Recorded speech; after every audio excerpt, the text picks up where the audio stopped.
말씀은 잠언 4장 23절입니다. 잠언 4장 23절. 우리 다 함께 같이 읽겠습니다. 시작. 모든 지킬 만한 것 중에서 더욱 내 마음을 지키라. 생명의 근원이 이에서 남이니라. 아멘. 잠깐 기도하겠습니다. 하나님, 이 시간 저희들의 말씀을 듣겠습니다. 우리 사랑하는 우리 어린 생명, 또 우리 친구들부터 장년에 이르기까지 하나님 집중할 수 있는 마음과 깨달을 수 있는 총명함을 허락하여 주옵시고, 사탄 마귀의 일절 틈타지 못하도록 성령 하나님 강하게 역사하여 주옵소서. 소비자를 성령의 장중에 붙으시길 간절히 비우며 예수의 이름으로 기도하옵나이다. 아멘.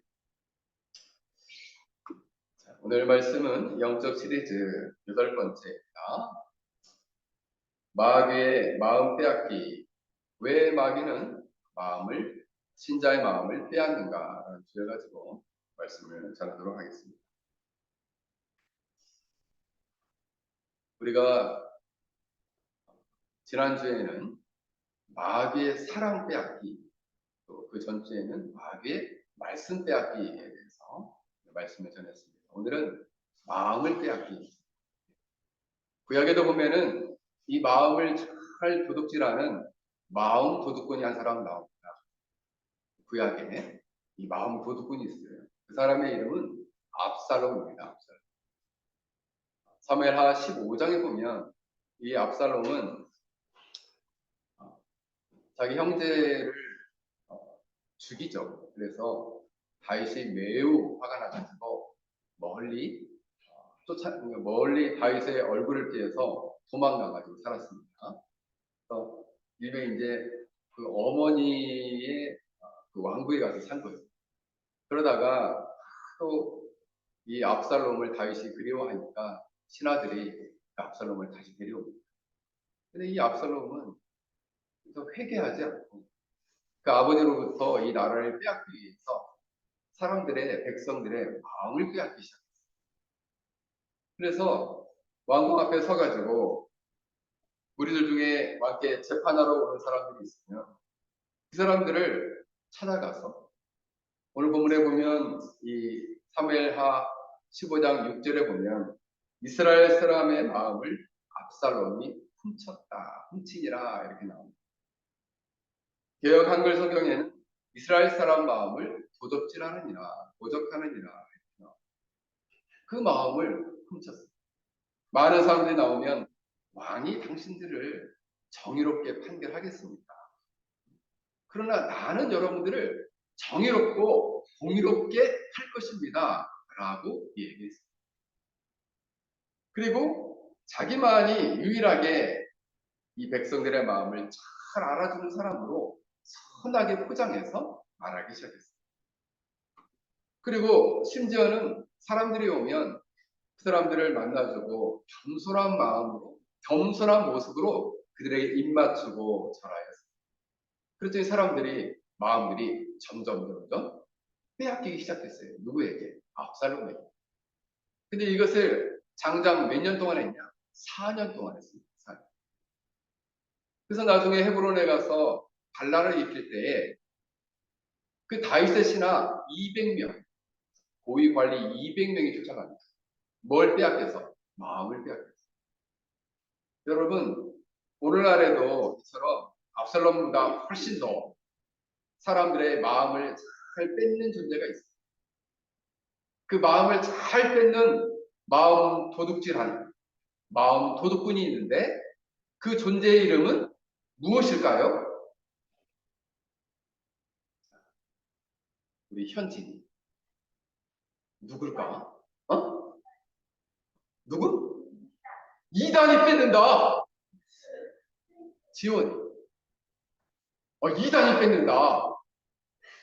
하윤이.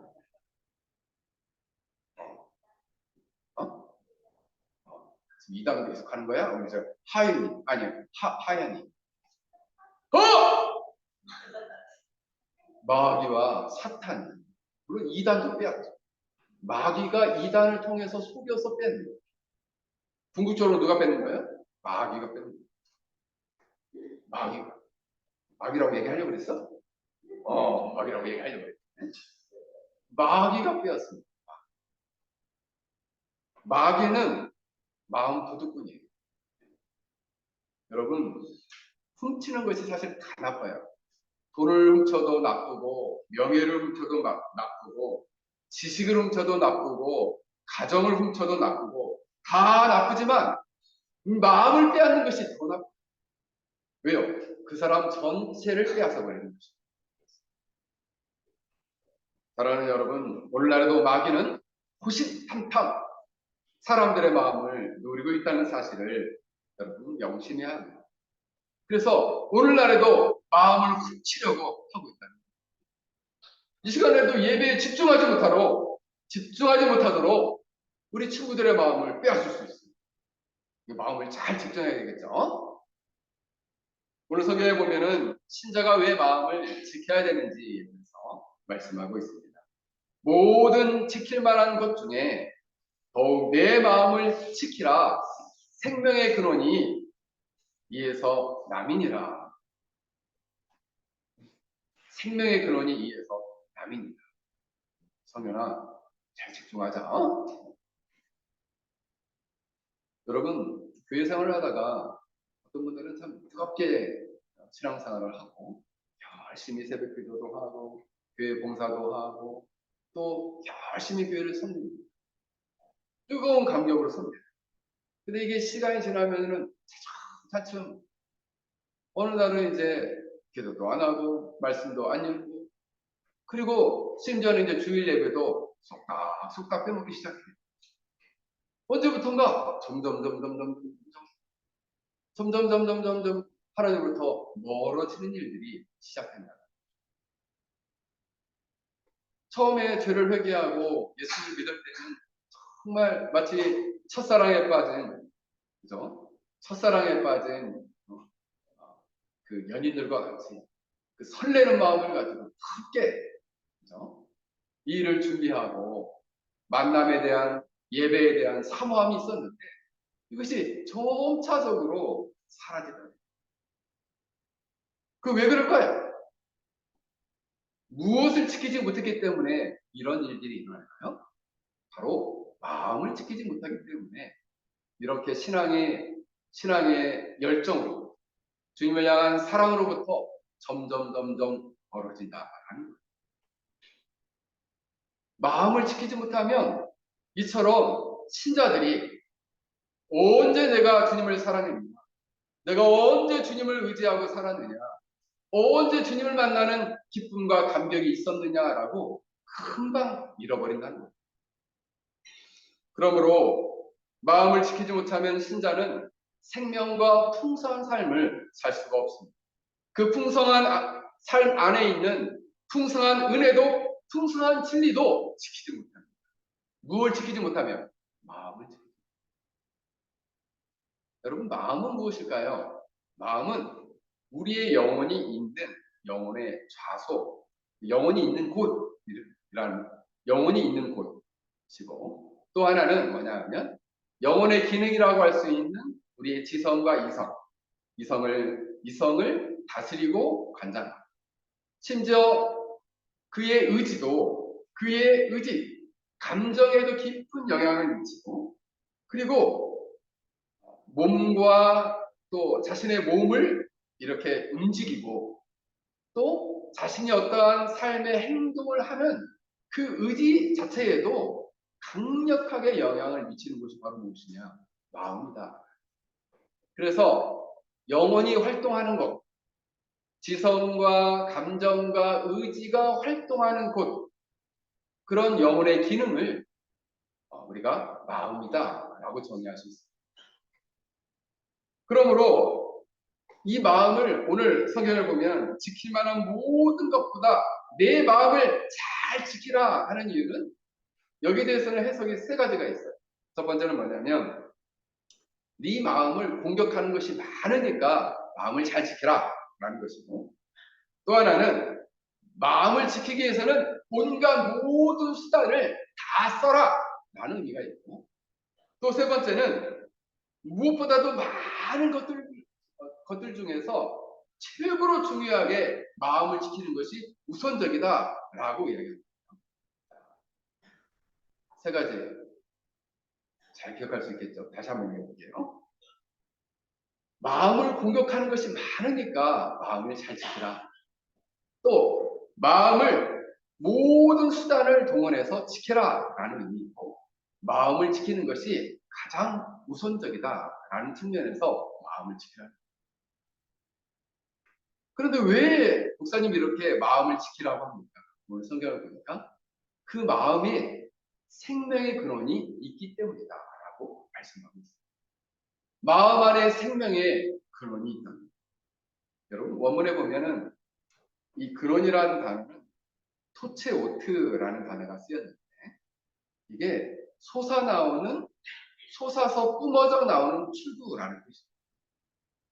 생명이 솟아져 뿜어져 나오는 출구라는.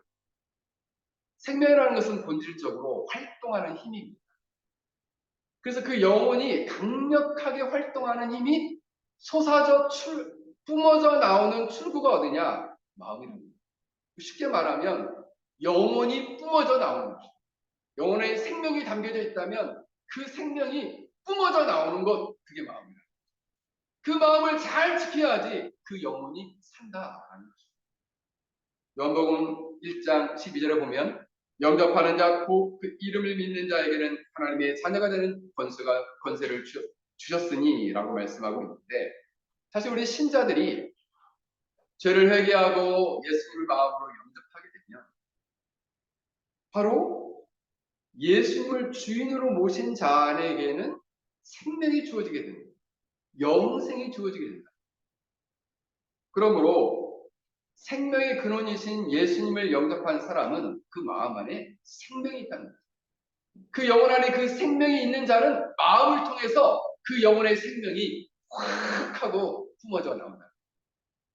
그래서 여러분들이 신앙생활을 활기 있게, 활기차게, 생명력 있게 삶 속에서도 아주 역동적으로 살아갈 수 있는 것은 그 마음 안에 생명이 있을 때, 생명이 충만할 때 가능한 일입니다. 그런데 그 마음을 지키지 못하면요, 그 생명이 생명력 있게 활동하지 못한다. 생기를 잃어버린다는 것이죠.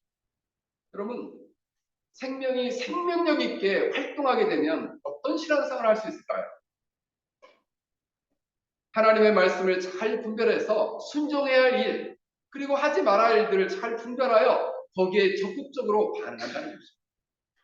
또 하나는 하나님의 뜻대로 살고자 하고 하나님의 사랑과 마음을 가지고 이웃을 섬기고 하나님을 섬기는 일에 열심을 내고 공동체를 섬기고, 그리고 공동체를 사랑하고 공동체에 있는 영혼들을 섬기는 일에 적극성을 가지고 생명력 있게 기쁨으로 이 일들을 한다.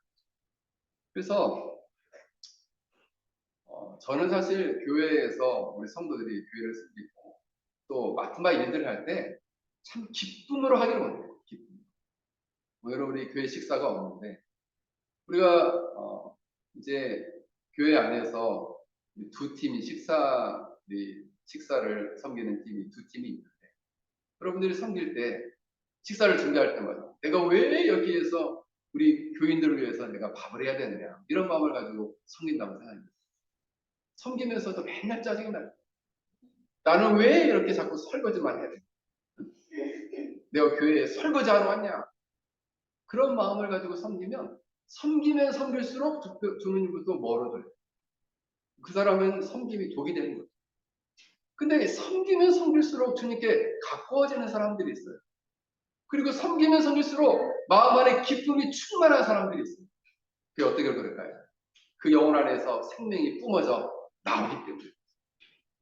생명이 뿜어져 나오면 두 가지가 넘치게 되는데, 하나는 사랑이고 하나는 기쁨. 내가 생명력 있게 교회를 섬긴다. 사랑과 기쁨이 충만해진다. 그래서 여러분들, 저는 여러분들 마음 가운데, 여러분들 교회를 섬기는 가운데 항상 이 생명으로 말미암아 교회를 섬길 때 기쁨과 사랑으로 충만하기를 주 이름으로 간절히 축원합니다. 그랬으면 참 좋겠어요. 그러므로 마음을 지킨다는 것은 이처럼 자신의 생명 충만한 신앙생활을 지키는 것이다 라고 말씀드릴 수 있겠습니다. 제가 처갓집이 진도다 보니까 목포를 이렇게 지나가다 보면 목포에는 큰 배들이 많습니다. 한국이기 때문에.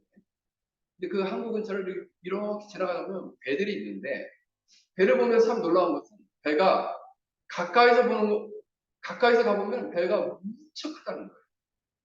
여기 페낭에도 페리오가 가끔씩 일주일에 한 번씩 들어오는데 그 페리오 장난 아니게 큽니다. 상상할 수 없을 만큼 이렇게 어떻게 큰 배를 만들 수가 있지 할 정도로 큽니다. 근데 너무 놀라운 것은 그 큰 배를 움직이는 그 키가 그 열쇠와 같은 이 조종간이라고 하죠. 이 조종하는 키가 생각보다는 매우 작다는 거예요. 마찬가지로 우리 인생은 큰 배와 같아요. 이 큰 배가 우리 인생의 이제 항로를 따라서 큰 바다를 향해 흘러갑니다. 그런데 이 큰 배를 이렇게 조종하는 것이 있어요. 그래서 암초 가운데 잘못 조종하게 되면 이 배가 좌초가 되겠죠. 넘어지게 되겠죠. 그래서 이 큰 인생의 배를 이렇게 움직여가는 것이 바로 뭐냐? 그 신자의, 그 사람의 마음이라는 사실. 그러므로 마음을 지킨다는 것은 그 사람 인생 전체를 지키는 거예요. 그렇기 때문에 마음을 지키는 것이 매우 중요해요. 그래서 마귀는 끊임없이 뭘 공격하느냐? 마음을 빼앗기 위해서 공격합니다. 왜? 그 사람의 인생을 자초시키기 위해서. 그 사람의 인생을 넘어뜨리기를요. 그 사람의 인생을 망가뜨리기 위해서 마음을 자꾸만 빼앗고자 하는 것입니다. 그러므로 사랑하는 성도 여러분, 우리는 생명의 근원이 담겨져 있는 이 마음을 잘 지켜야 합니다. 그래서 현재적으로도 하나님의 뜻을 잘 분별하여 그 뜻을 향해서 인생의 목표를 설정하고 방향을 설정하고 인생의 비전을 세우고 그 비전을 향해서 그 목표를 향해서 인생을 잘 이렇게 큰 배를 운행하듯이 이렇게 이 배를 운전하면서 인생의 배를 띄워가야 하는 것입니다. 이처럼 아름다운 인생을 살아갈 수 있는 우리 사랑하는 성도들, 이 자리에 참석한 하나님의 귀한 백성들 되기를 주의 이름으로 간절히 축원합니다. 그렇다면 마귀가 이렇게 사람의 마음을 빼앗는 어떻게 그 사람의 마음을 빼앗는가? 여러분 끊임없이 이 마귀는 여러 가지 방법을 동원해서 사람들의 마음을 빼앗는다. 사람들은 크게 우리가 인간론에서 보면 타락 이전, 그다음에 타락한 후, 그다음에 거듭난 후, 주님을 만난 후 세 가지의 인간론을 알 수가 있는데 첫 번째, 타락 전에는 인간은 어떤 모습이었을까요? 타락 전에는 인간은 매우 완전했습니다. 그러나 여전히 인간은 타락할 수 있는 가능성이 있는 불안전한 상태였어요. 완전했지만 불안전한 상태였다라고 말씀드릴 수 있습니다. 그러나 처음에는 완전했기에 지성적으로 하나님의 뜻을 잘 이해할 수 있었고 정서적으로는 하나님의 마음이 마치 도장이 찍힌 듯이 잘 받아들일 수 있었어요. 의지적으로는 하나님 뜻에 잘 순종할 수 있었습니다. 그래서 그 영혼이 하나님의 뜻을 잘 분별하고 그 뜻을 사랑하고 그 뜻에 잘 의지적으로 순종할 수 있는 아름다운 영혼을 가지고 있었습니다. 그런데 이런 마음을 가진 이 인간에게 마귀가 찾아왔어요. 하나님께서는 아담과 하와에게 에덴 동산에 있는 무엇을 따먹지 말라고 했을까요? 하나님께서는 아담과 하와에게 에덴 동산에 있는 무엇을 따먹지 말라고 했을까요? 우리 은생이. 오, 그렇지. 선악을 알게 하는 지식의 나무의 열매를 따먹지 말라고 명령을 내렸습니다. 사실 이것은 하나님께서 인간에게 하나님께만 순종하려는 마음이 있는지 없는지를 확인하기 위해서 일시적으로 하나님이 주신 법이었습니다. 그런데 이때 마귀가 와서 하와의 마음을 두들기기 시작했습니다. 누가 찾아왔다고요? 마귀가 찾아왔어요. 마귀가 찾아왔어요.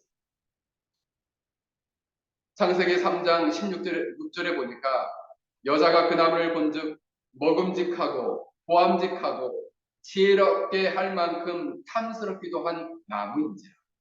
여자가 그 실과를 따먹고 자기와 함께한 남편에게도 주매 그도 먹은지라.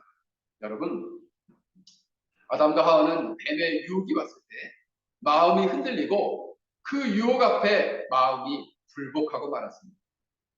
그래서 이 단계가 있어요. 첫 번째 단계는 뭐냐면 여자가 뱀에게 말하되 유혹자와 말을 하기 시작했어요. 말을 하지 말아야 되는데 말을 막 하기 시작했어요. 그때 마음으로 생각했어요. 야, 너 그거 먹으면 죽는다고 하더냐? 라고 유혹자인 뱀이 물으니까 여자가 그랬어요. 아니, 죽을까 하노라 그랬는데, 그래서 이거 먹어도 하나님 심판을 안 하실 수도 있어 라고 하나님이 심판을 하지 않을 것을 마음으로 기대했어요.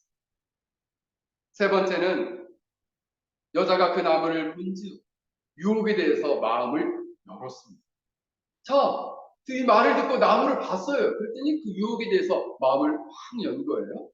그 다음에 먹음직도 하고 모함직도 하고 지혜롭게 할 만큼 탐스러운지라 마음 안에서 강렬한 욕망이 있었어요. 그래, 먹음직도 하고 보암직도 하고 갖고 싶을 만큼 너무 탐스럽구나 하고 마음 안에 이 욕망이 유혹을 탁 잡았습니다.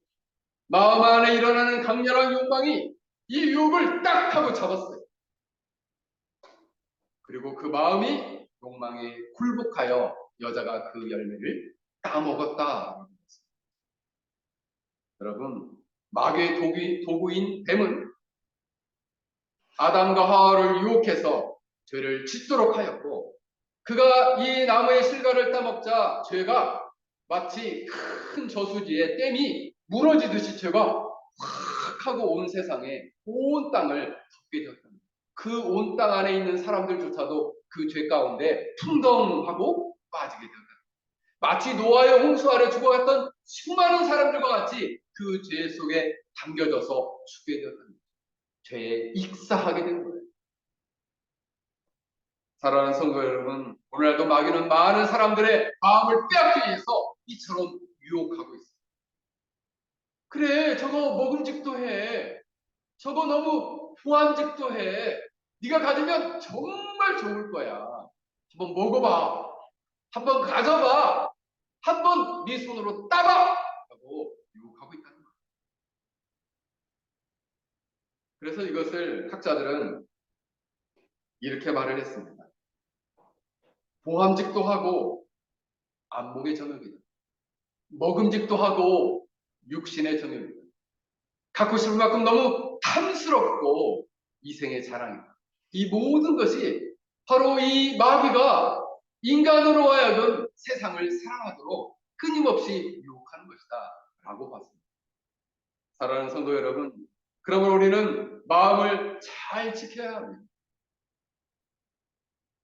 왜냐하면 이 마음 안에 생명의 근원이 있기 때문에 마음을 지키지 못해서 범죄하여 죄와 사망 가운데 빠진 사람이 오늘날에도 많이 있다는 사실을 여러분 기억하시길 바랍니다. 이렇게 마음을 잘 지킬 수 있는 신자들이 되기를, 마귀의 유혹으로부터 마음을 잘 지킬 수 있기를 주 여러분 간절히 축원합니다. 타락 후에 그러면 타락 후 인간에게 있어서 마귀는 어떻게 또 그들을 유혹하는가? 성경에 보면 고린도후서 4장 4절에 보면 그 중에 이 세상의 신은 마귀입니다. 믿지 아니하는 자의 마음을 혼미하게 하여 그리스도의 영광의 복음의 광채가 비치지 못하게 함이니 그리스도는 하나님의 형상이니라 이렇게 말씀하고 있습니다. 믿지 않는 자, 지금 하나님을 떠나서 사는 불신자들이죠. 불신자. 그 불신자들 가운데는 마귀가 어떻게 역사하느냐? 그들 가운데는 그리스도의 영광의 복음의 빛이 비치지 못하도록 마음을 혼미케 한다. 그래서 아유, 예수 믿으면 천국에 간다고? 너나 믿어라! 이렇게 혼미케 한다. 예수 믿으면 천국에 간다고? 믿지 않는 사람은 지옥에 간다고? 아니, 그런 게 어딨어. 사람이 죽으면 다 끝나는 거지. 그렇게 혼미케 한다. 아유, 예수 믿는 사람들 진짜 못됐더라. 그러니 교회는 갈 것이 못돼! 라고 혼미케 한다. 그래서 한국 사회에서는 예수 믿는 것을 요즘 말을 안 한답니다. 요즘. 왜요? 왜요? 워낙 못된 사람이 많아서. 그래서 예수를 믿으면은 드라마에도 보면은 못된 사람은 항상 예수 믿는 사람이에요. 선한 사람은 카톨릭 믿는 사람. 화나 죽겠어요. 요즘 드라마를 보면 화가 나요. 왜요? 예수 믿는 사람을 너무 악하게 묘사해요. 그래서 보통 나쁜 놈이나 손잡는 사람은 목사가 나옵니다. 욕을 내. 킬러와 손을 잡는 사람은 목사가 나옵니다.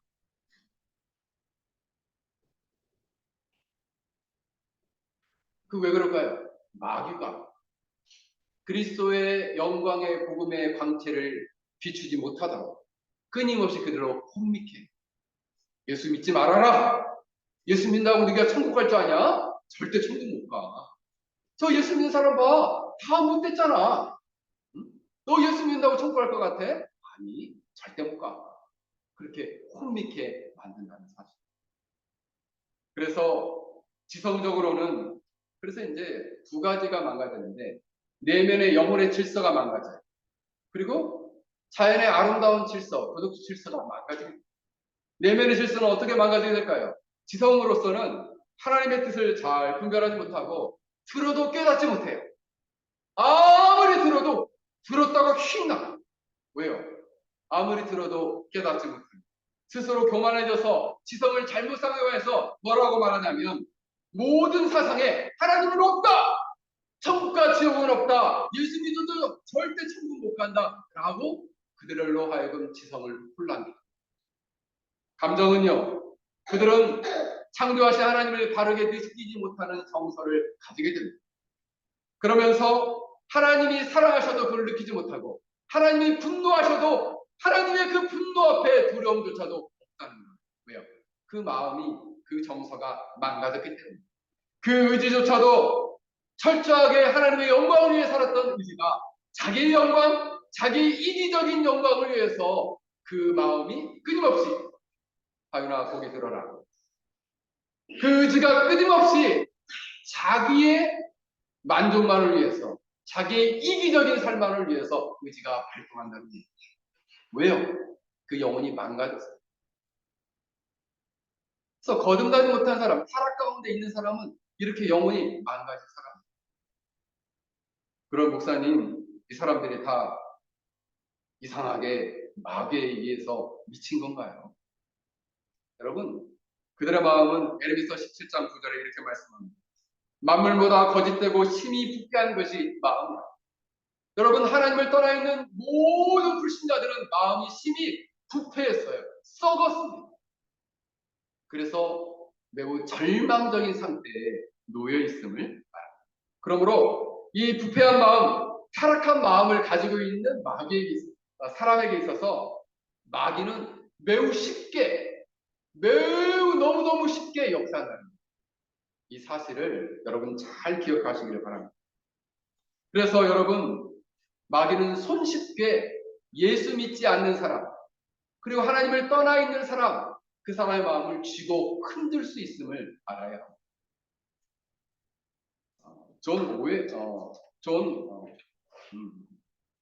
초대교회에 어거스틴이라는 사람이, 아우구스티누스라는 사람이 이렇게 얘기를 했습니다. 사람의 의지, 사람의 마음, 영혼 안에 의지가 있는데 그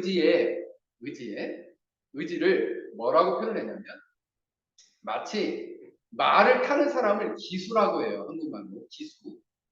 자, 말을 타는 사람을 뭐라고 한다고? 다유라? 기수라고 해요. 근데 이 말을 타는 이 기수가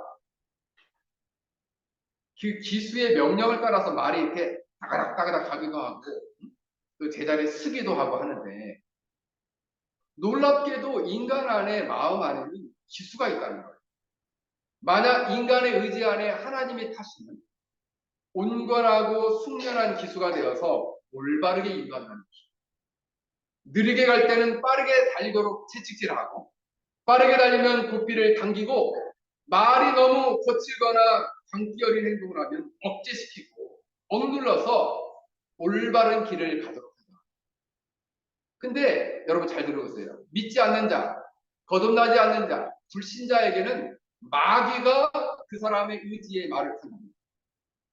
그 의지에 올라타서 방자하고 미련한 기수처럼 난폭하게 말을 몰아서 길에서 멀리 떨어지게 하여 도랑에 빠지게 하거나 절벽과 벼랑 낭떠러지에 떨어지게 하고 그리고 찌르고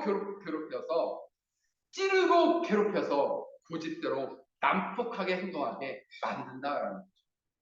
그래서 여러분 예수 믿지 않는 사람들이 난폭하게 행동하는 거 그 왜 그럴까요? 마귀가 말을 했어요. 마귀가 말. 언젠가 저기 친한 앞바다인가 거기 한 70세 된 한 어부가 대학생들이 그 배를 타러 고기를 잡고 놀러 왔는데 그 대학생 4명을 그 바다에 빠뜨려서 죽였습니다. 4명을. 왜 죽였냐? 이유가 없어요. 그 왜 그러냐? 사람들 안에 마귀가 강력하게 그들 알 가운데 그들의 마음을 잡고 흔들고 있는 장면입니다. 여러분 성경에 보면은 요한복음 13장 1절에 누가 나오냐면 가룟 유다가 나와요. 그런데 잘 들어보세요. 13장 1절이 아주 기가 막힌 말씀입니다. 6월절 전에 예수께서 자기가 세상을 떠나 아버지께로 돌아가실 때가 이른 줄 아시고 세상에 있는 자기 사람들을 사랑하시되 끝까지 사랑하시니라. 여기까지 너무 기가 막힌 말씀입니다. 주님께서 자기 사람을 사랑하시되 끝까지 사랑하신다. 이 끝까지 사랑하는 앞에 다른 자는 어떻게 하느냐? 2절이에요. 마귀가 벌써 시몬의 아들 가룟 유다의 마음에 예수를 팔려는 생각을 넣었더라. 주님은 그를 끝까지 사랑하시겠다는데 그 마음 안에 누가 왔어요? 마귀가 찾아왔어요. 가룟 유다 마음 안에 마귀가 찾아와서 예수를 팔 생각을 넣었다. 원문에 보면은 이 단어의 의미가 마귀가 이미 예수님을 팔 생각을 이미 뿌린 상태이므로 넣어둔 상태이므로 이렇게 표현되어 있어요. 그래서 이 단어가 넣었다라는 단어가 발로라는 단어가 쓰였는데 던지다, 씨를 뿌리다, 넣어두다 이런 말이에요. 마귀가 그 마음 가운데 이렇게 확 씨를 뿌렸어요. 어떤 생각? 예수님을 팔 생각. 그래서 여러분 예수를 믿지 않는 사람들은 마귀가 항상 그 마음 안에 씨를 뿌립니다. 어떤 생각? 하나님을 거스리고 복음의 광채를 거스리려는 마음을 자꾸 뿌린다는 거예요. 자꾸. 그래서 어떻게 해요? 예수 믿지 못하도록 만들어요. 그래서 지옥에 떨어지도록 만드는 것이 마귀의 목표예요. 그래서 유다는 그럼 이때가 언제였느냐? 예수님이 잡혀가기 이틀 전이에요. 예수님이 목요일날 잡혀가는데 목요일날 밤에 잡혀가는데 언제 이 생각을 갖게 되냐면 화요일날 저녁에 이틀 전에. 그 전까지 예수님을 잘 따라다녔어요. 예수님을 열심히 따라다녔는데 예수님이 잡히기 이틀 전에 그 마음 안에 탁 갖게 된 겁니다. 마귀가 그 마음 안에 탁 집어넣은 거예요. 근데 목사님 마귀가 집어넣었잖아요. 가룟 유다는 가만히 있습니다. 아니 잘 받아들일 준비가 되어 있어요. 마귀의 마음을 잘 받아들이기 위해서 그 생각을 잘 마음이 옳다하고 딱 잡는 거예요. 근데 그 마귀는 가룟 유다의 무엇을 노렸냐? 탐욕의 마음. 그 탐욕의 마음을 탁 타고 예수를 팔 생각을 확 뜯어. 근데 여러분 마귀가 가룟 유다 마음을 지배했을 때 갑자기 이 사람이 이상해졌느냐? 아니요. 보통 멀쩡했어요. 여러분 보통 마귀가 그 사람을 지배하면은 이상하게 군대 귀신에 들린 거라사 귀신에 들린 사람들처럼 막 헛된 말을 하고, 물론 귀신에 들리는 그런 사람도 있습니다. 그런데 대부분의 사람들은 멀쩡해요. 겉은 멀쩡한데 그 마음 안에 마귀가 부르는 씨앗들이 있다. 그래서 마귀에게 조종당합니다. 조종당하는데 겉은 멀쩡해.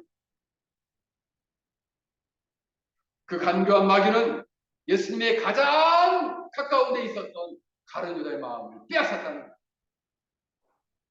사랑하는 성도 여러분, 오늘날에도 미움, 원망, 불평, 시기, 탐욕을 가지고 마귀는 끊임없이 믿지 않는 자들의 마음을 도락질하고 있습니다. 빼앗고 있습니다. 그러므로 마음을 잘 지켜야 한다. 결국 가룟 유다는 마음을 빼앗겨서 인류 역사상 예수님을 팔게 되는 가장 무서운 범죄를 하게 되는 것입니다. 사랑하는 성도 여러분, 여러분들의 마음을 지킴에 있어서 절대 마음을 빼앗기지 않도록 마음을 잘 지킬 수 있는 신자들이 되길 주 여러분으로 간절히 축원합니다. 그럼 중생 이후에 마귀는 신자들, 중생한 사람, 예수님을 믿고 그 영혼 안에 생명의 원리가 심겨진 중생한 사람의 마음은 어떻게 뺏느냐? 근데 여러분, 예수님을 믿는 사람 안에는 마귀가 매우 교묘하게 마음을 빼앗는다. 그럼 신자가 마음을 빼앗기면 어떻게 됩니까? 마음이 강팍하게. 다시 말씀을 드립니다. 신자가 거듭난 사람이 마음을 빼앗기면 마음이 강팍하게 됩니다. 그래서 강팍해지고 완고해지고 단단해져.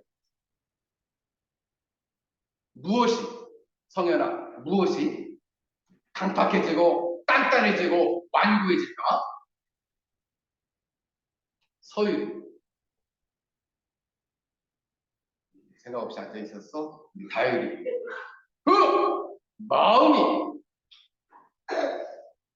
마음을 빼앗기면 강팍해지고 완고해지고 단단해져. 근데 여러분, 예수를 믿지 않는 사람은 총체적인 단단함 그리고 절대적인 완고함. 그런데 예수를 믿고 나면은 부분적으로 이 완고함을 가지고 있어요. 완고하다, 완악하다, 고집스럽다, 그리고 아주 악한 마음을 품는 거예요. 그렇죠? 그래서 여러분, 사실 예수님을 믿게 되면 우리 안에 생명과 성령의 법이 심겨져서 생명을 갖게 되면, 그런데 이 생명의 마음 안에는 두 가지, 생명을 가진 자에게는 두 가지 마음이 있습니다. 하나는 영적인 마음, 생명과 성령의 원리를 따라 순종하자는 마음이 있고, 또 하나는 어떤 마음이냐면 육적인 마음, 이것을 다른 말로는 부패성이라고 해요. 이 부패성이 신자 안에도 있어요. 그래서 부분적으로 언제든지 완고해질 수 있어요. 뭐가 없으면, 은혜가 없으면. 하나님의 은혜와 사랑으로부터 멀어지게 되면 육적인 마음이 커져요. 그래서 점점점 예수 믿는 사람도 완고해지고 강팍해지고 단단해집니다. 근데 은혜 아래 있고 하나님의 사랑이 충만해지면 그 완고한 마음이 깨트려지고 녹아지고 살코기같이 부드러운 마음. 그러니까 사탄은 끊임없이 이 마음을 노리고 공격한다는 거예요. 그래서 하나님의 사랑과 은혜로부터 무뎌지게 만들고 완고하게 만듭니다. 그래서 그러면 신자는 어떤 식으로 공격하느냐면, 마치 여러분 발바닥에 각질이 쌓이면 껍질이 단단해지는 것처럼 그렇게 강팍하고 무디지게 그 신자의 마음을 만듭니다. 첫 번째 방법은, 마귀는 신자가 하나님의 말씀의 영향을 받을 준비가 결핍되도록 자꾸만 조장한다. 하나님의 말씀의 은혜를 받지 못하도록 자꾸 그 마음을 만드는, 그렇게 해서 어떻게 해요? 마음을 강팍해지게 만듭니다. 그래서 세상의 일들로 분주하게 만들고 걱정을 갖게 하고 하나님에 대한 신뢰에 대한 의심을 갖게 만들어서, 아유, 예수 믿고 하나님 말씀 들어도 아무 소용없더라, 말씀 들어도 아무 소용없어, 난 변하다는 게 아무것도 없는데, 예배 드려도 난 변하다는 게 아무것도 없어 하면서 점점점 말씀을 더 모르게 만든다. 하나님의 말씀을 깨닫고 느끼는 기쁨보다 세상의 기쁨을 더 크게 느끼게 하는 거예요. 그래서 점점점 말씀의 은혜로부터 멀어지도록 누가 하느냐? 마귀가 자꾸만 그 사람의 마음을 빼앗는다. 왜요? 말씀의 영향을 받지 못하도록 합니다. 둘째로 마귀는 신자로 하여금 회개를 위한 죄책감의 영향을 받지 않도록 합니다. 이사야서 63장 17절을 보면 여호와여 어찌하여 우리로 주의 길을 떠나게 하시며 우리의 마음을 강팍하게 하사 주를 경외하지 않게 하시나이까. 주의 길을 마귀는 끊임없이 떠나도록 하고 우리의 마음을 강팍하게 하여 주를 경외하지 못하도록 한다는 것입니다. 여러분, 죄를 범하고도 죄책감을 갖지 않고 이럴 수 있지. 이 정도는 할 수 있지 않아? 라고 생각합니다. 그래서 죄를 범하면 신자는 죄책감을 느끼고 회개로 빨리 들어가야 되거든요. 죄책감을 느끼고 빨리 죄를 회개해야 되는데 죄책감을 느끼면서도 이건 죄가 아니야. 이 정도는 할 수 있어. 라고 회개하지 않으면 어떻게 될까요? 마음이 2배로 강팍해져. 마음이 2배로 완고해져. 마음이 2배로 악해져요. 누가? 신자가. 누가? 예수를 믿는 사람이. 그래서 여러분, 예수 믿는 사람들은 강팍해지잖아요. 세상 사람들보다 더 나빠져요. 교회에서 그런 사람 본 적 있죠? 교회 왔는데 이런 괴물 같은 사람이 다 있나? 이런 사람이 교회에 있을 수 있습니다. 어떤 사람인가요? 회개할 때 회개하지 않는 사람. 셋째로 마귀는 신자로 하여금 다른 사람들이 죄를 짓는 것을 개의치 않도록 합니다. 그래서 저 사람 저렇게 죄를 지을 수 있지. 그럴 수 있지 않아? 교회에서 다 용서해야지. 여러분, 교회에서 교회 공동체를 철저하게 해치는 죄를 지면 교회는 치를 해야 됩니다.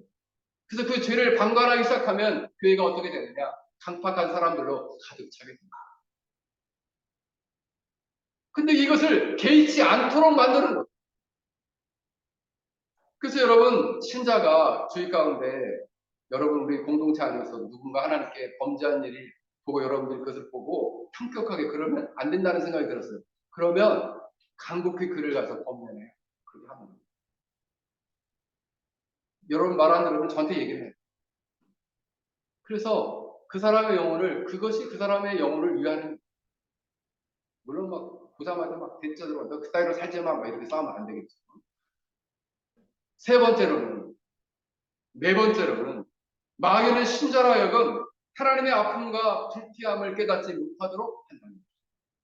그래서 여러분 이렇게 마음이 강팍한 사람, 완고해진 사람은 하나님의 마음을 느끼지 못해요. 하나님이 이러한 인생을 살 때 얼마나 가슴 아파하시고 얼마나 슬퍼하신지를 못 느끼니까 그대로 계속 행동합니다.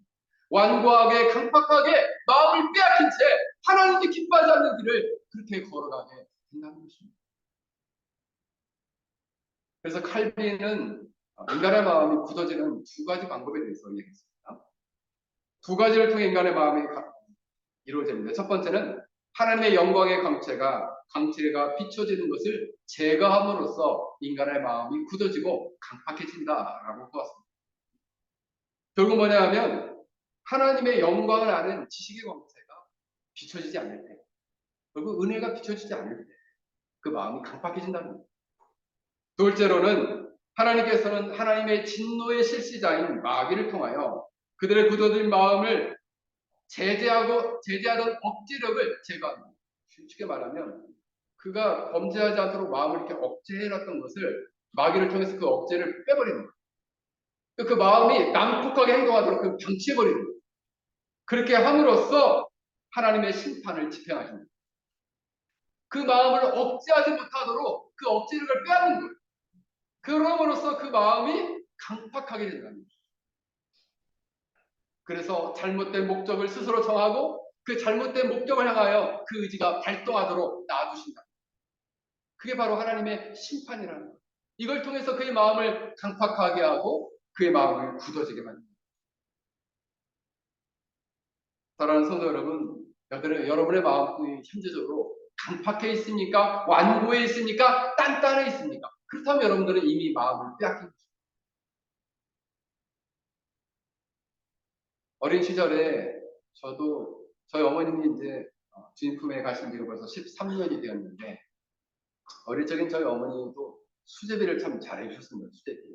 그래서 텃밭에 이렇게 호박이 있으면 호박을 따다가 그냥 금방 뚝딱 만들어요.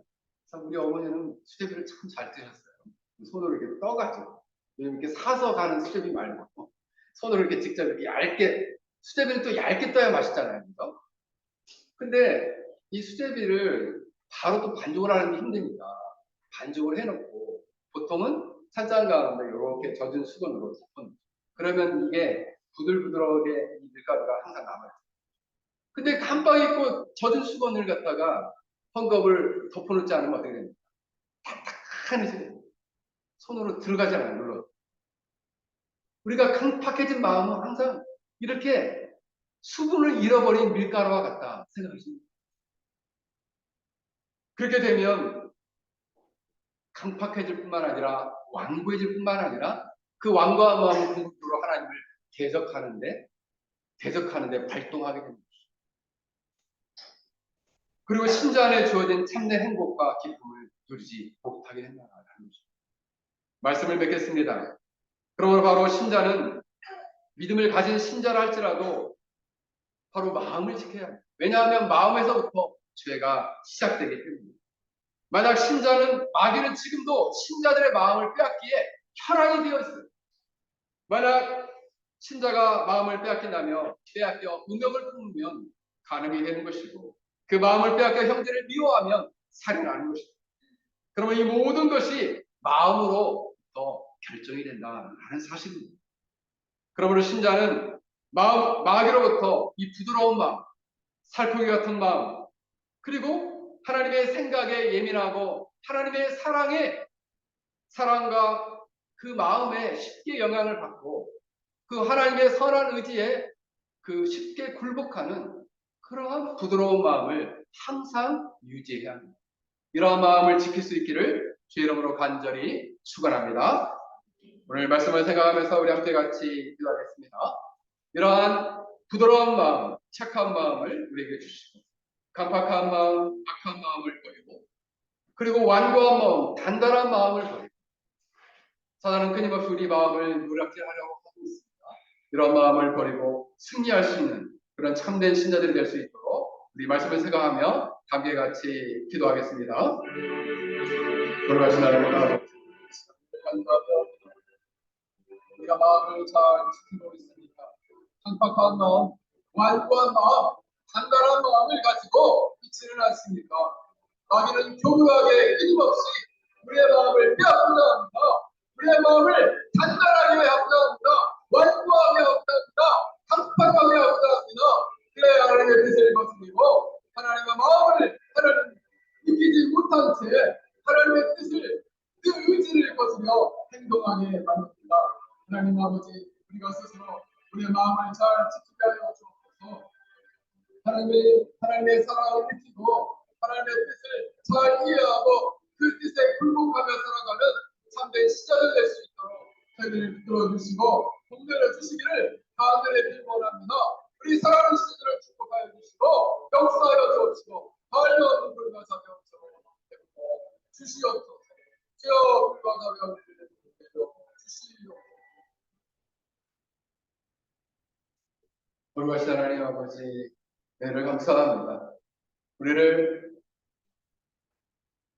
하나님의 심판과 영원한 멸망 아래 내버려 두지 아니하시고 그리스도의 이름으로 불러 우리에게 영원한 생명을 주셨사오니 우리는 이 생명의 근원을 마음에 가진 자로서 끊임없이 마음을 도둑질하려는 이 마귀의 유혹 앞에 우리가 굴복하는 것이 아니라 끊임없이 이 마귀와의 영적인 싸움에서 승리하여 이 마음을 잘 지키고 하나님의 뜻을 잘 분별하고 하나님의 사랑을 잘 느끼며 그 하나님의 뜻에 우리 자신을 쳐서 순종하며 살아가는 참된 신자들이 될 수 있도록 저희들을 축복하여 주시옵소서. 감사드리며 예수의 이름으로 기도하옵나이다. 아멘. 다 함께 기립하셔서 우리 찬송가 630장 찬양하겠습니다. 진리와